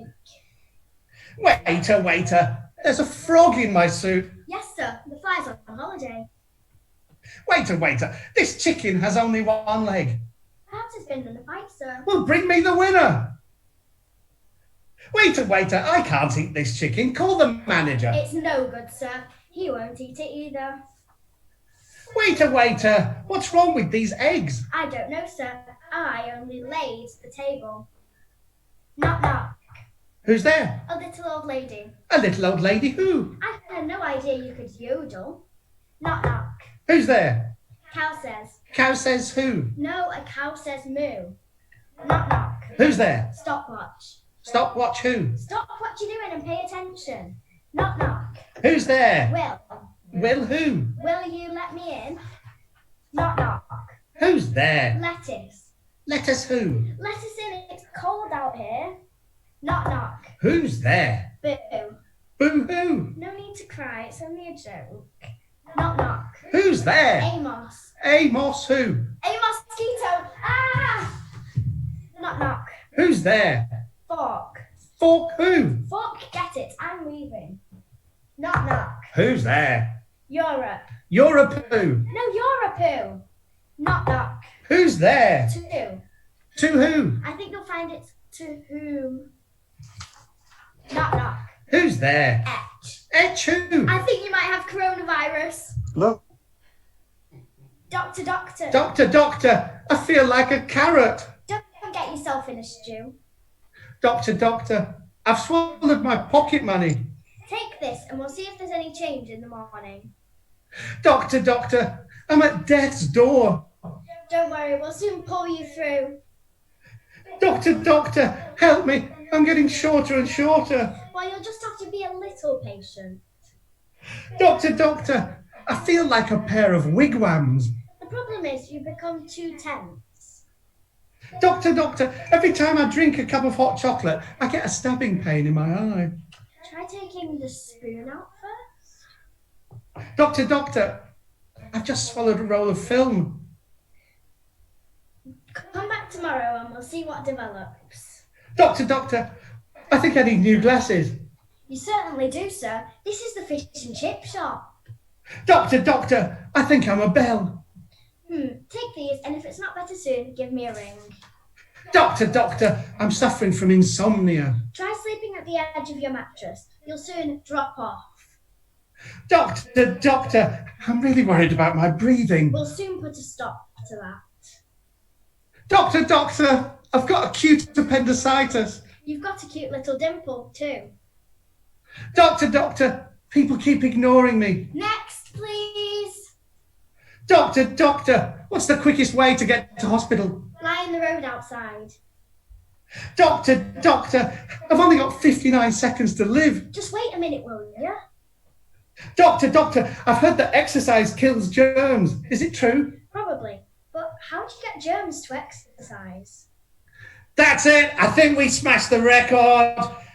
Wash your hands. Don't touch your face. Don't touch anybody else's face. And stay safe. That was great. Steve, you've been upstaged. Thank you so much, Scout. That was wonderful. Thank you for joining us. Now go to bed. And before we move on, amazing, there's more breaking news. This just in. Zoom, the online savior for teachers everywhere, have announced a new feature for nervous and distraught teachers. Breakdown rooms.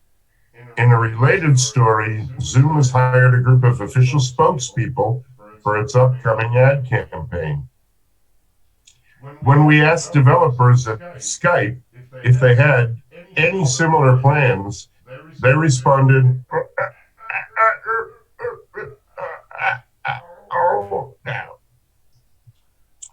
So, without further ado, Thomas,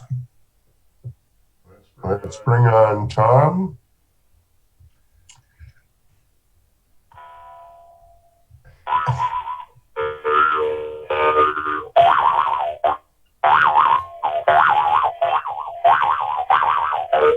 Hello.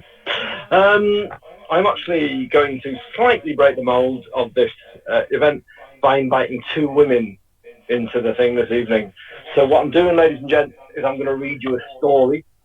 And it's a quick story. It's a short story. It's by the master of the short story, H.H. Munro. If you'd like to use your chosen search article engine and look for Saki, S-A-K-I, Esme, E-S-M-E, that's the story I'm going to read. If you Google it, you'll find the text and you can follow along with me. H.H. Munro, born 1870, died 1916. Famously, last words were, "Put that bloody cigarette out," before being shot by a sniper. Okay, ladies and gents, are you ready? I'm ready. I'm going to do voices. It's basically a story about aristocratic English people and fox hunting. I'm neither a fox nor an aristocratic English person, but I'll do my very best. Are you ready? All hunting stories are the same, said Clovis. Just as all racing stories are the same, and all my hunting story isn't a bit like any you've ever heard, said the Baroness. It happened quite a while ago, when I was about 23. I wasn't living apart from my husband then. You see, neither of us could afford to make the other a separate allowance. In spite of everything that proverbs may say, poverty keeps together more homes than it breaks up. But we always hunted with different packs. All this has nothing to do with the story. We haven't arrived at the race meeting yet. I suppose there was a meeting, said Clovis. Of course there was a meet, said the Baroness. All the usual crowd were there, especially Constance Brozzle. Constance is one of those strapping, florid girls that goes so well with autumn scenery or Christmas decorations in church. I feel a presentiment that something dreadful is going to happen, she said to me. Am I looking pale? She was looking about as pale as a beetroot that has suddenly heard bad news. You're looking nicer than usual, I said, but that's so easy for you. Before she got the right bearings of this remark, we'd settled down to business. Hounds had found a fox lying out in some gorse bushes. I knew it, said Clovis. In every fox hunting story that I've ever heard, there's been a fox and some gorse bushes. Constance and I were well mounted, continued the Baroness serenely. We had no difficulty in keeping ourselves in the first flight, although it was a fairly stiff run. Towards the finish, however, we must have held rather too independent a line. We lost the hounds and found ourselves plodding aimlessly, miles away from anywhere. It was fairly exasperating, and my temper was beginning to let itself go by inches. When on pushing our way through an accommodating hedge, we were gladdened by the sight of hounds in full cry in a hollow just beneath us. There they go, said Constance, and then Alison gasped. In heaven's name, what are they hunting? It was certainly no mortal fox. It stood more than twice as high, had a short, ugly head, and an enormous, thick neck. It's a hyena, I cried. It must have escaped from Lord Padden's park. At that moment, the hunted beast turned and faced its pursuers, and the hounds, there were only about 6 couple of them, stood round in a half-circle and looked foolish. Evidently, they'd broken away from the rest of the pack on the trail of this alien scent, and were not quite sure how to treat their quarry now that they'd got him. The hyena hailed our approach with unmistakable relief and demonstrations of friendliness. It had probably been accustomed to uniform kindness from humans, while its first experience of a pack of hounds had left a bad impression. The hounds looked more than ever embarrassed as their quarry paraded its sudden intimacy with us, and the faint toot of a horn in the distance was seized on as a welcome signal for unobtrusive departure. Constance and I and the hyena were left alone in the gathering twilight. What are we to do? Asked Constance. What a personally off question, I said. Well, we can't stay here all night with a hyena, she retorted. I don't know what your ideas of comfort are, I said, but I shouldn't think of staying here all night, even without a hyena. My home may be an unhappy one, but at least it has hot and cold water, and domestic service, and other conveniences, which we shouldn't find here. We'd better make for that ridge. I think the Crowley Road is the other side. We trotted off slowly along a faintly marked cart track, with the beast following cheerfully at our heels. What on earth do we do with a hyena? Came the inevitable question. What do one generally do with hyenas? I asked crossly. I've never had anything to do with one before, said Constance. Well, neither have I. Even your sex might give it a name. Perhaps you might call it Esme. That would do in either case. This is obviously a mystery to me, the idea that Esme may have ever been a unisex name, or indeed anybody's name. I digress. There was still sufficient daylight for us to distinguish wayside objects, and our listless spirits gave an awkward perk as we came upon a small, half-naked gypsy brat picking blackberries from a low-growing bush. The sudden apparition of 2 horsewomen and a hyena set it off crying. In any case, we should scarcely have gleaned any useful geographical information from that source, but there was a probability that we might strike a gypsy encampment somewhere along our route. We rode on hopefully, but uneventfully for another mile or so. I wonder what the child was doing there, said Constance presently. Picking blackberries, obviously. I don't like the way it cried, pursued Constance. Somehow, its wail keeps ringing in my ears. I didn't chide Constance for her morbid fancies. As a matter of fact, the same sensation of being pursued by a persistent, fretful wail had been forcing itself on my rather overtired nerves. For company's sake, I hallooed to Esme, who'd lagged somewhat behind. With a few springy rounds, he drew up level, and then shot past us. The whaling accompaniment was explained. The gypsy child was clamped firmly, and I suspect painfully, in his jaws. "Merciful heavens!" screamed Constance. "What on earth shall we do? What are we to do?" Perfectly certain that at the last judgment, Constance would ask more questions than any of the examining seraphs. "Can't we do something?" she persisted tearfully, as though they cantered easily along in front of our tired horses. Personally, I was doing everything that occurred to me at the moment. I stormed and scolded, coaxed in English and French and gamekeeper language. I made absurd, ineffectual cuts in the air with my hunting crop. I held my sandwich case at the brute. In fact, I really don't know what more I could have done. And still, we lumbered on through the deepening dusk, with that dark, uncouth shape lumbering ahead of us, and a drone of lugubrious music floating in our ears. Suddenly, Esme bounded aside from some thick bushes, where we could not follow. The whale rose to a frightfully shriek, and then stopped altogether. This part of the story I always hurry over, because it's really rather ghastly. When the beast joined us again, after an absence of a few minutes, there was an air of patient understanding about him, as though he knew that he'd done something of which we disapproved, which he felt was thoroughly justifiable. "How could you let that ravening beast trot by your side?" asked Constance. She was looking more than ever like an albino beetroot. "In the first place, I can't prevent it," I said. "And in the second place, whatever else he may be, I doubt he's ravening at the present moment." Constance shuddered. "Do you think the poor little thing suffered much?" came another of her futile questions. "The indications were all that way," I said. "On the other hand, of course, he may have been crying for sheer temper. Children sometimes do." It was nearly pitch dark when we emerged suddenly into the high road. A flash of lights and the whir of a motor went past. At the same moment, at uncomfortably close quarters, a thud and a sharp screeching yell followed a second later. The car drew up, and when I had ridden back to the spot, I found a young man bending over a dark, motionless mass lying by the roadside. "You've killed my Esme!" I exclaimed bitterly. "I'm so awfully sorry," said the young man. "I keep dogs myself, so I know that you must feel about it. I'll do anything I can in reparation." "Please bury him at once," I said. "That much I think I may ask of you." "Bring the spade, Williams!" he called to the chauffeur. Evidently, hasty roadside interments were contingencies that had been provided against.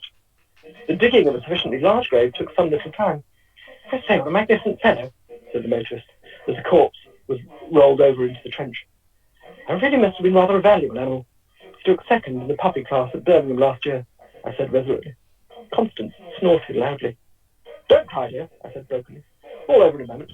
Couldn't have suffered much. But here," said the young fellow desperately, "you simply must let me do something by way of reparation." I refused sweetly, but as he persisted, I let him have my address. Of course, we kept our own counsel as to the earlier episodes of the evening. Lord Pabham never advertised the loss of his hyena. When a strictly fruit-eating animal strayed from his park a year or two previously, he was called upon to give compensation in 11 cases of sheep worrying, and practically to restock his neighbour's poultry yard. An escaped hyena would have mounted up to something on the scale of a government grant. The gypsies were equally unobtrusive about their missing offspring. I don't suppose in large encampments they really know to a child or two how many they've actually got. The Baroness paused reflectively, and then continued. "There was a sequel to the adventure, though.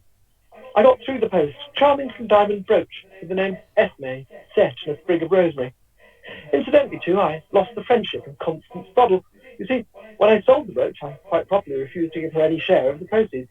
I pointed out that the Esme part of the affair was my own invention, and the hyena part of it belonged to Lord Pabham. True, it was his hyena, of which, of course, I've no proof.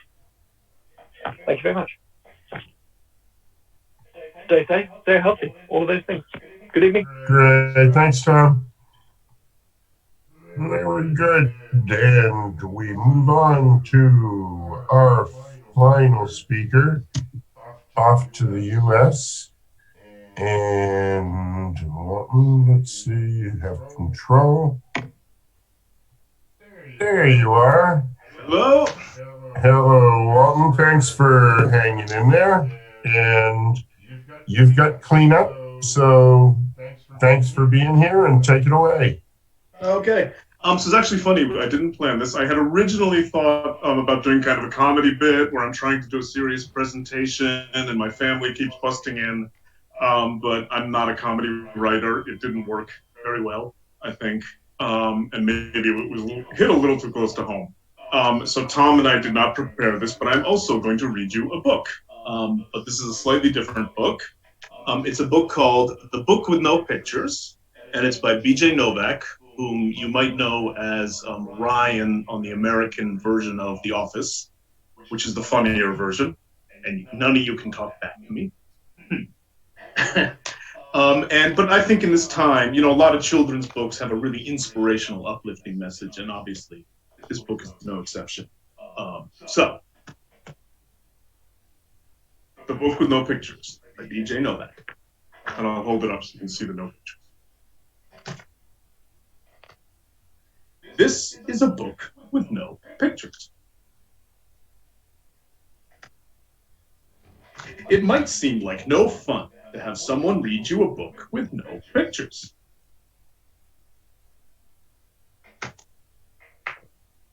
It probably seems boring and serious. Except,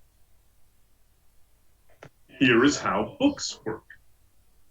Everything the words say, the person reading the book has to say. No matter what. That's the deal. That's the rule. So that means, even if the words say, "Bork!" Wait, what? That doesn't even mean anything. Borf! Wait a second. What? This isn't the kind of book that I wanted to read. And I have to say every word the book says. Uh-oh. I am a monkey who taught myself to read. Hey, I am not a monkey. And now I am reading you this book with my monkey mouth and my monkey voice. That's not true. I am not a monkey. Yes, I am a monkey. Also, I am a robot monkey. What? And my head is made of blueberry pizza. Wait a second. Is this whole book a trick? Can I stop reading, please? No? And now it's time for me to sing you my favorite song. Do I really have to sing? Glug, glug, glug, my face is a bug. I eat ants for breakfast right off the rug. What? This book is ridiculous. Can I stop reading yet? No? There are more pages? And I have to read the rest? My only friend in the whole world is a hippo named Boo Boo Butt. And also, the kid I'm reading this book to is the best kid ever in the history of the entire world. And this kid is the smartest kid, too. Because this kid chose this book even though it had no pictures. Because kids know this is the book that makes grown-ups have to say silly things. And make silly sounds like...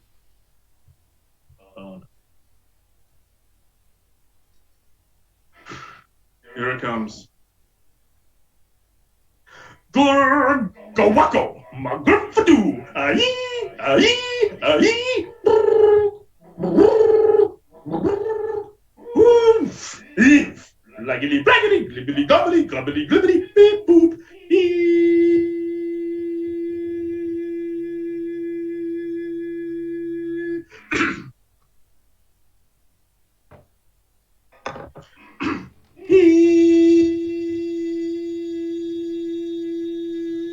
Pardon device.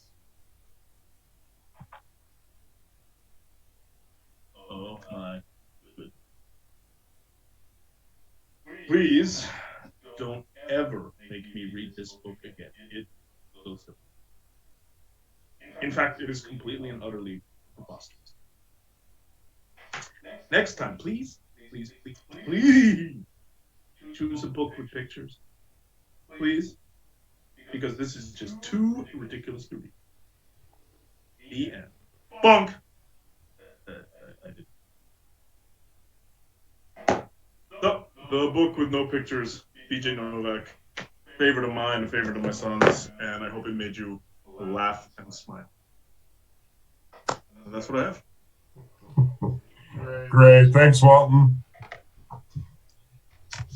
Remind me to hire you for my sound effects film. Great. So that just leaves us with, let's see. Amazingly, there's one more case of breaking news. And this just in. Donald Trump again raised eyebrows when defending his usage of the term Chinese virus by saying he loves the Chinese. When asked to elaborate, he said, "I love their sushi, and every visit brings a happy ending." And with that, we sadly come to an end. And I really want to thank everybody for doing this. These guys are my friends, and I really appreciate it. We wanted to do something to help cheer people up. It's not a good time for people at home, for people who live by themselves, even for teachers. And we're glad that we could take just a little time and maybe bring a little bit of laughter, a lot of silliness, and just get your mind off of things for just a bit, because we need it. Thanks to all you guys for taking part in this. I know none of you will ever forgive me, but I love you for doing this. And I hope that the women will step up. Believe it or not, we were going to do this again, and I'll be collecting women. I know Judy's here, maybe still. And on May 6th, we're going to do it again with an all women's version. Hopefully, they'll be funny. So, everybody who's here, if you're still here, if you can just flip on your camera for a second, and let's give a big wave goodbye to everybody. And guys, thanks so much, everyone. You know, I had this idea, you bought into it, you did it. Thank you. I owe you all big time. And I hope that everybody out there appreciates what we tried to do for them. So, cheers.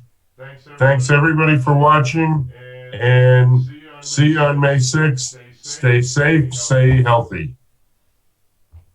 Bye now. Bye. Thanks everybody.